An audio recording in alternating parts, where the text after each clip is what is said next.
Welcome my new blog. তো চলে এসেছি আবারও একটি নতুন ভিডিও নিয়ে, নতুন ব্লগ নিয়ে। আজকের ব্লগটি হচ্ছে আমি পরিবারের সবার জন্য খিচুড়ি রান্না করব। তো এটা কিন্তু কোনো রেসিপি না, এটা হচ্ছে আমার কাছে একটা চ্যালেঞ্জ। আমার মার মতো করে আমি খিচুড়ি রান্না করার চেষ্টা করছি। এখানে আমি আলু, পোলাও চাল, জিরা বাটা, তেজপাতা, লবঙ্গ, আবার টক দই, তার সাথে আছে পেঁয়াজ কুচি, আরো আছে মাংস। অনেকে বলবেন এটা তো মাংস না। হ্যাঁ, এটা মাংস না, এটা হচ্ছে ঠ্যাং, চামড়া, গিলা, কলিজা, এগুলো দিয়েই আমি খিচুড়ি রান্না করে দেখাবো। আমার ঘরে যা আছে তাই দিয়ে আমি আজকে খিচুড়ি রান্না করে দেখাবো, কারণ এটা হচ্ছে আমার কাছে একটা চ্যালেঞ্জ।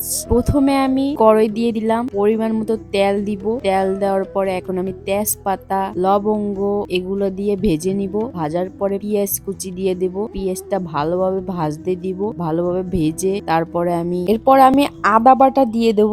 আদা বাটা দিয়ে ভেজে নিব। প্রথমে আদা বাটা দিলে ভেজে নিলে কি হয়, আদাটার একটু গন্ধ থাকে, এটা চলে যায়। তো এদিকে দেখছেন আমার বাদামি কালার হয়ে যাওয়ার পরে কিন্তু আমি আদা দিয়ে ভেজে নিয়েছি। তারপর আমি পরিমাণ মতো পানি দিলাম একটু, দিয়ে তারপরে আমি পরিমাণ মতো হলুদ দিব, আধা চামচ হলুদ দিব। তারপরে দিব মরিচ 1 চামচ। আপনারা আপনাদের পরিমাণ মতো দিবেন, চাল যতটুকু অতটুকুই মরিচ দিবেন। তো এদিকে আবার আমি জিরা বাটা দিলাম, দিয়ে ভালোভাবে কষিয়ে নিব।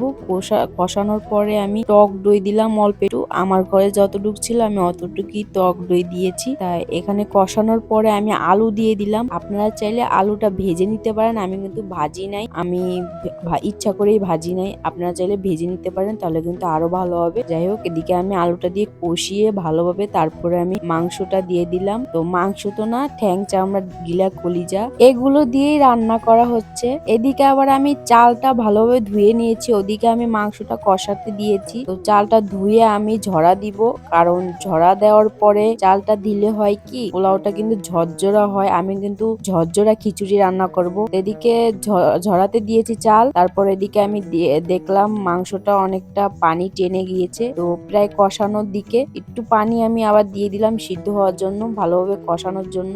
এদিকে আমি লাড়াচাড়া দিয়ে মাংসটা আবারও ঢেকে দিব, 5 মিনিট রেখে দিব। রাখার পরে মাংসটা পুরোপুরি কষাতে দিব। কষানো হয়ে গেলে আমি ঢাকনাটা উল্টে করে দেখলাম পানি টেনে গেছে, কষানো হয়ে গিয়েছে। এদিকে আমি ডাল দিয়ে দিব। এখন অনেকে বলবেন আপনি কেন এখন ডাল দিলেন? তো আমি ডালটা দিলাম কেন, পোলাও চালটা তো আগে সিদ্ধ হয়ে যায়, ডালটা তো একটু পরে হয়, তাই আমি ডালটা দিয়ে দিলাম। আগে ডালটা দিয়ে কষিয়ে নিলাম একটু পানি দিয়ে। কষানোর পরে আমি চালটা দিব। চালটা দিয়ে ভালোভাবে ভেজে নিব।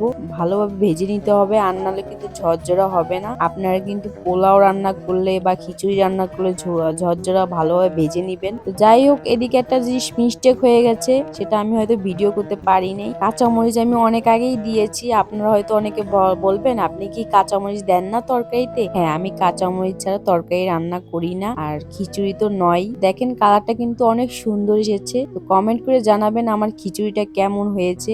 আর অনেকটা কিন্তু ঝরঝরা হয়েছে, আর অনেকটা সুন্দর ঘেরান বেরিয়েছে। তো অনেকে বলবেন নিজের প্রশংসা নিজেই করছেন, আমাদের তো করতেই দিচ্ছেন না। হ্যাঁ আপু ভাইয়া, আপনারাও করবেন, আমিই করছি, কারণ আমার খিচুড়ি দেখে আর লোভ সামলাতে পারলাম না। যাই হোক, এদিকে আমি আরো 5 মিনিট দিলাম দমে। আমার কাছে এটা চ্যালেঞ্জ যে আমি আমার মার মতো করে রান্না করব। তো এটা কিন্তু ভুল ধারণা, মায়ের মতো রান্না কেউ করতে পারে না, আমিও পারবো না। আমার মাকে দেওয়ার পর আমার মা বলল অনেক মজা হয়েছে। আজকের মতো ভিডিওটা এই পর্যন্ত। আমাদের ভিডিও আপনাদের কেমন লাগে অবশ্যই কমেন্ট করে জানাবেন। তো সবাইকে খোদা হাফেজ।